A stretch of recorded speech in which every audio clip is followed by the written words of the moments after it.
Everyone, welcome to Naira study. आप सब कैसे हैं? आई होप कि आप सभी अच्छे होंगे और अपनी स्टडी को कंटिन्यू कर रहे होंगे।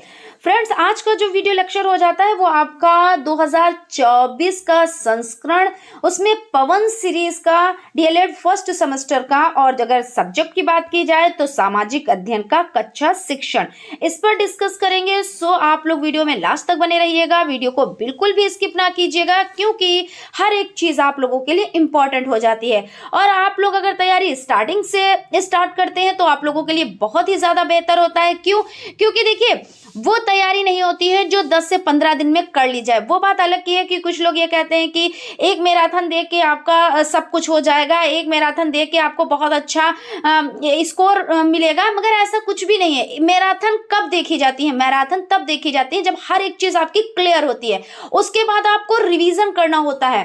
तो जो रिवीजन करना होता है, तो आपने मैराथन देख लिया और उसके बाद उसमें क्या हुआ, चीजें आपकी और भी ज्यादा सेट हो जाती हैं, वो होता है। ये नहीं है कि आपने क्या किया, जब डेट आई एग्जाम की तब आपने एक हफ्ता पहले या 2 हफ्ते पहले आपने स्टार्ट किया और हो गया, ठीक है ना। बाकी तो आप लोग खुद ही समझदार हैं, और अगर समझदार ना होते तो आप लोग देखिए, अब टीचर बनने की तैयारी कर रहे हैं, तो जब टीचर बनने की तैयारी कर रहे हैं तो समझदारी तो आप लोगों में कूट कूट कर ही भरी होगी, है ना। और भाई, जब टीचर है तो ये चीज तो होनी ही होनी है। तो चलिए, अगर आपने हमारे चैनल पर अभी विजिट किया है और आपका ये पहला वीडियो है, तो आप लोग चैनल को सब्सक्राइब कर लें और बेल आइकन को भी जरूर प्रेस कर लें, जिससे कोई भी नोटिफिकेशन हो वो आप तक पहुंच सके। तो चलते हैं, आज की जो सीरीज है, यानी आज का जो लेक्चर है, उसका फर्स्ट नंबर क्वेश्चन देख लेते हैं। क्वेश्चन आपका हो जाता है, सबसे प्राचीन वेद कौन सा है? तो अगर इसकी बात की जाए कि सबसे प्राचीन वेद कौन है, तो ऋग्वेद, सामवेद, यजुर्वेद, अथर्ववेद, तो इनमें से कौन है? तो अगर बात की जाए कि सबसे प्राचीन वेद कौन है, तो ऋग्वेद हो जाता है, यानी आ ऑप्शन आपका राइट हो जाता है। और अगर बात कर ली जाए कि जो ऋग्वेद है, तो वेदों में सबसे पुराना वेद है, क्या है? तो सबसे पुराना वेद हो जाता है। और ये हिंदू धर्म का क्या है? पवित्र ग्रंथ है, क्या है? तो पवित्र ग्रंथ है ये हिंदू धर्म का। और अगर बात की जाए कि इसका अर्थ क्या है, तो इसका अर्थ है छंदों का ज्ञान। यानी याद रखिएगा कि जो ऋग्वेद है, तो इसका जो अर्थ होता है, उसका अर्थ हो जाता है छंदों का ज्ञान, ठीक है ना, छंदों का ज्ञान।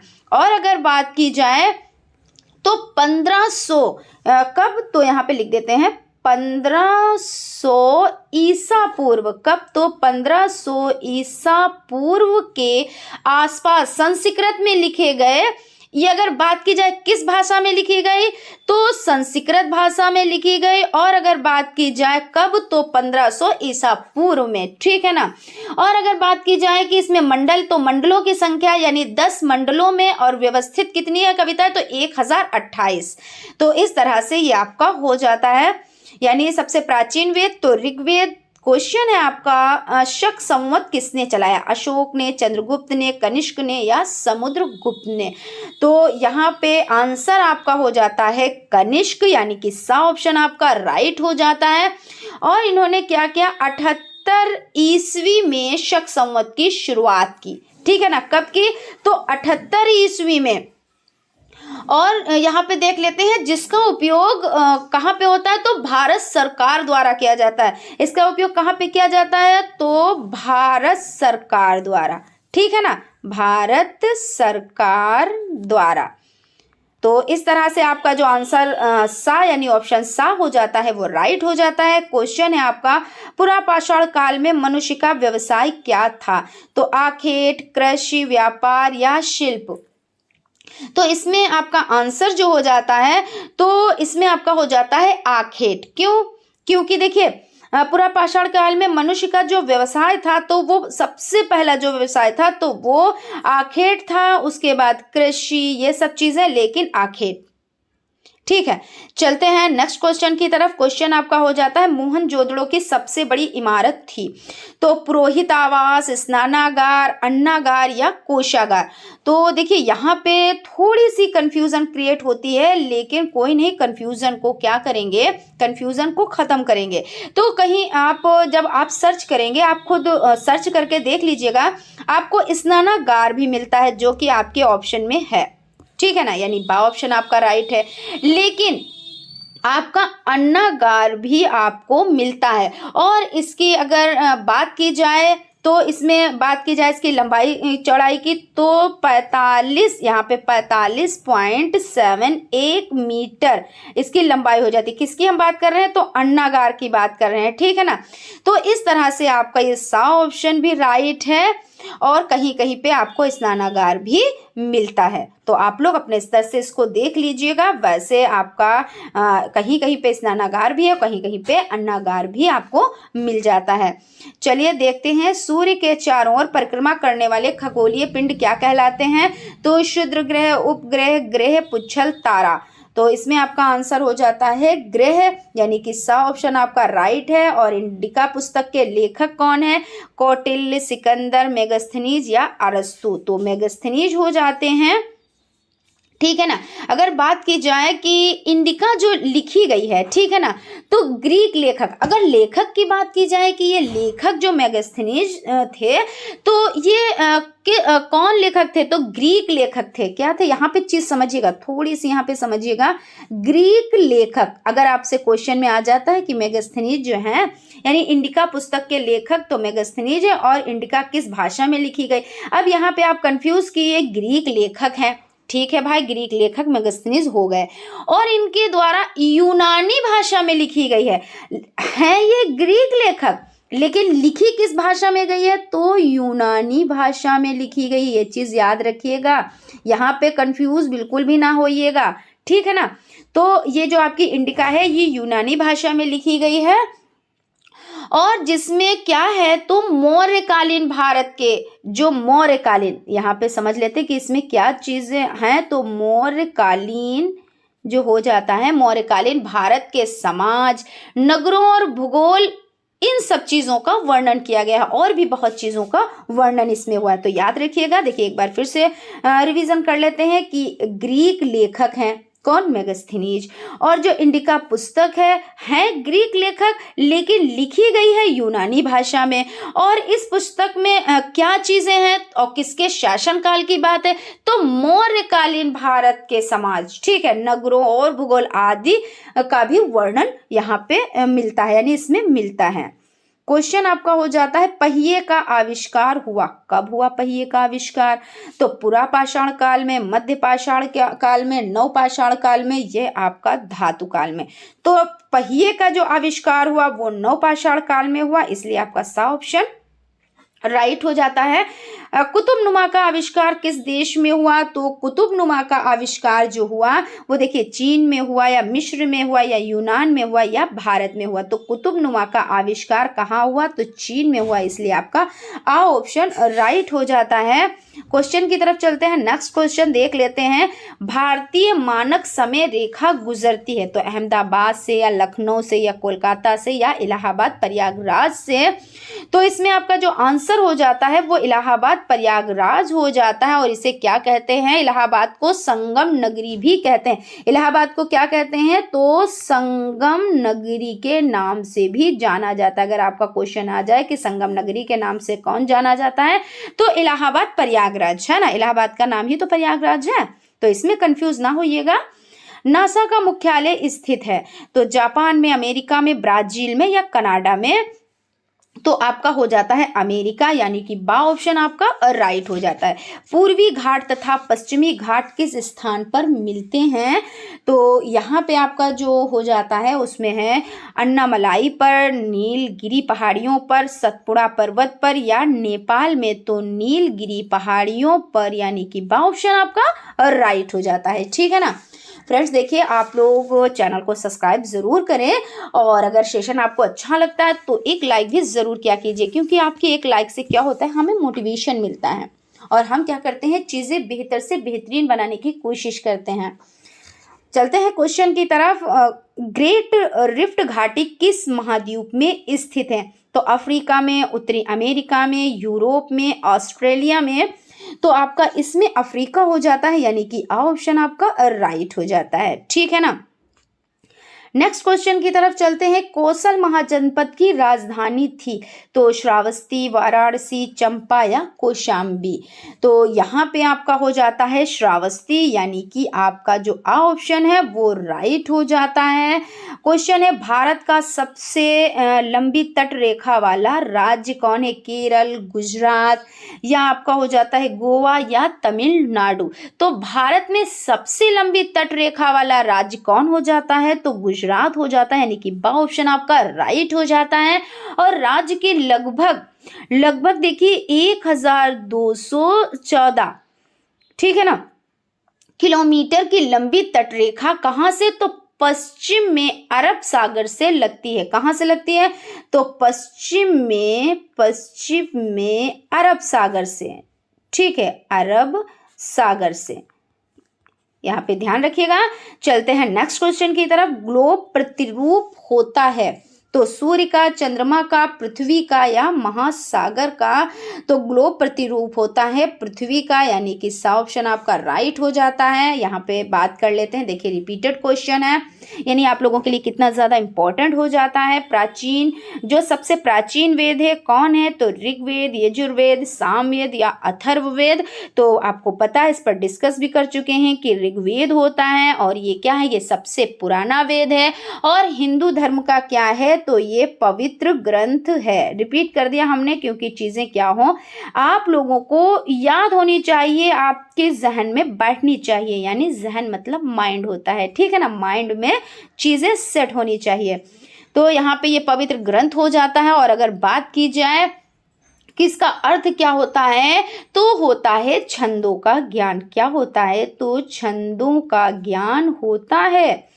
छंदों का ज्ञान होता है बच्चा जी, ठीक है ना। तो आप लोग इसको ध्यान रखिएगा। मैं बार बार एक चीज बोलती हूँ, आप भी कहोगे मैम कितना बोलती हैं, ध्यान रखिएगा।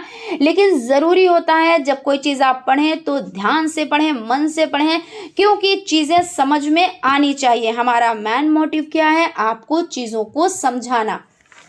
चलते हैं नेक्स्ट क्वेश्चन की तरफ। क्वेश्चन आपका हो जाता है, त्रिपिटक कैसा ग्रंथ है? जैन साहित्य का, बौद्ध साहित्य का, वैदिक साहित्य का या इन सभी का? तो आंसर हो जाता है बच्चा जी बौद्ध साहित्य का। और अगर बात की जाए बौद्ध ग्रंथ ये कौन सा है, तो ये जो हो जाता है ये आपका प्राचीन ग्रंथ है और जिसमें भगवान बुद्ध के उपदेश संग्रहित है। अब जब भगवान बुद्ध के उपदेश संग्रहित है तो यानी ये क्या है? ये बौद्ध साहित्य है। यही चीज तो है। आप इस तरह से चीजों को पकड़ा कीजिए, क्योंकि इसमें कंफ्यूजन फिर नहीं रहती है कि भाई जब महात्मा बुद्ध के बारे में चीजें हैं तो भाई बौद्ध ही तो हुआ, तो बौद्ध ही धर्म तो हुआ, बौद्ध ही साहित्य तो हुआ, ठीक है। फिर उसके बाद है आदिमानव का मुख्य सहयोगी जानवर है बकरी, घोड़ा, कुत्ता, गाय।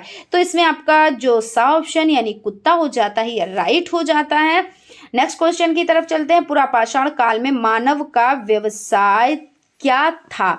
आखेट, कृषि, व्यापार, शिल्प। देखिए ये भी आपका रिपीटेड क्वेश्चन है, यानी आखेट हो जाता है। यानी आप लोगों के लिए कितना इंपॉर्टेंट है, जो रिपीटेड क्वेश्चन है समझ लीजिए बहुत ज्यादा आपके इंपॉर्टेंट हो जाते हैं क्वेश्चन वो।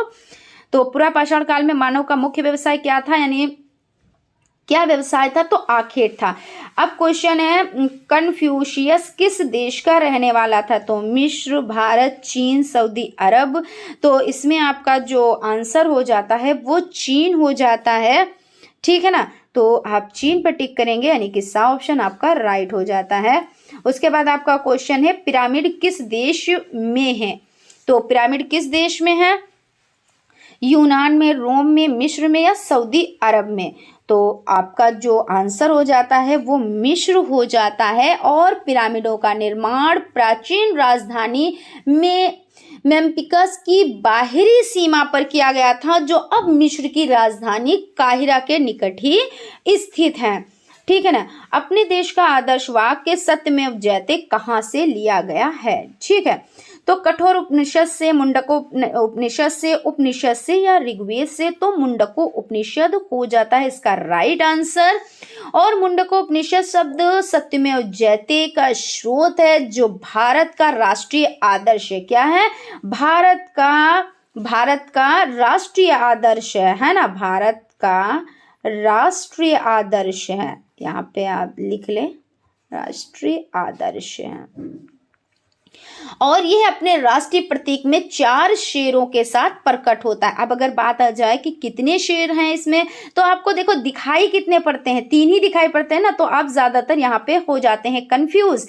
क्यों? क्योंकि देखिए एक शेर ये सामने हो जाता है, फिर एक यहाँ पे और एक यहाँ पे, लेकिन आपने ये चीज नहीं देखी कि पीठ की तरफ भी एक शेर है, वो दिखता नहीं है। तो यहाँ पे आप 3 पे ज्यादा टिक करेंगे, क्योंकि आपकी नजरों के नीचे तो ये सिंबल पड़ता ही पड़ता है। तो आप कहेंगे नहीं 3 है, नहीं भाई यहाँ पे 4 हैं। एक सामने हो जाता है, एक बैक में हो जाता है, एक साइड में, इस साइड में, एक दूसरा इस साइड में, तो यानी 4 हो जाते हैं। ठीक है, तो इस तरह से आपका जो क्वेश्चन था, यानी अपने देश का आदर्श वाक्य सत्यमेव जयते कहाँ से लिया गया है, तो मुंडकोपनिषद से लिया गया है, यानी कि आपका बा ऑप्शन राइट हो जाता है। उसके बाद क्वेश्चन है कोसाल, यानी कौशल महाजनपद की राजधानी थी, तो क्या? श्रावस्ती, वाराणसी, चंपा या कौशाम्बी? तो राइट आंसर की तरफ चलते हैं। आंसर आपका हो जाता है जो कौशल महाजनपद की राजधानी क्या है, तो पहले जो है वो अयोध्या, और द्वितीय यानी सेकंड जो है, अगर इसकी बात की जाए, सेकंड की बात की जाए तो कौन है? तो श्रावस्ती। तो फर्स्ट कौन सी है? पहले इस पे बात कर लेते हैं। फर्स्ट अयोध्या, तो अयोध्या तो इसमें क्या है? अयोध्या इसमें ऑप्शन ही नहीं है। सेकंड की क्या है? तो श्रावस्ती है, तो श्रावस्ती आपका क्या है? ऑप्शन है, यानी कि आ ऑप्शन आपका राइट हो जाता है। ठीक है ना, तो इस तरह से यहाँ पे आपका हो जाता है। उसके बाद आपका क्वेश्चन है, क्वेश्चन की तरफ चलते हैं। नेक्स्ट क्वेश्चन, सांची का स्तूप स्थित है उत्तर प्रदेश में, और आपका हो जाता है बिहार राज्य में, मध्य प्रदेश में या महाराष्ट्र में? तो इसमें मध्य प्रदेश जो सा ऑप्शन है वो आपका राइट हो जाता है। उसके बाद क्वेश्चन है, सूर्य के चारों ओर परिक्रमा करने वाले खगोलीय पिंड कहलाते हैं क्षुद्र ग्रह, उपग्रह, ग्रह, पुच्छल, तारा? तो ग्रह हो जाता है, यानी कि आपका सा ऑप्शन राइट हो जाता है। मानचित्र की उत्पत्ति मेप्पा से हुई है, ये किस भाषा का शब्द है? जर्मन, अंग्रेजी, लैटिन, हिंदी? तो लैटिन आपका हो जाता है, इसलिए आपका सा ऑप्शन राइट हो जाता है। और इस प्रकार ये अंग्रेजी के मैप शब्द की उत्पत्ति अगर बात की जाए, तो अंग्रेजी के मैप शब्द किसकी? तो मैप शब्द की उत्पत्ति जो अपने आप जो स्वयं लैटिन भाषा के मेपा शब्द से, किसमें? जो अपने आप में लैटिन भाषा के मेपा शब्द से, और इसका अर्थ क्या होता है? जिसका अर्थ होता है चादर या तौलिया।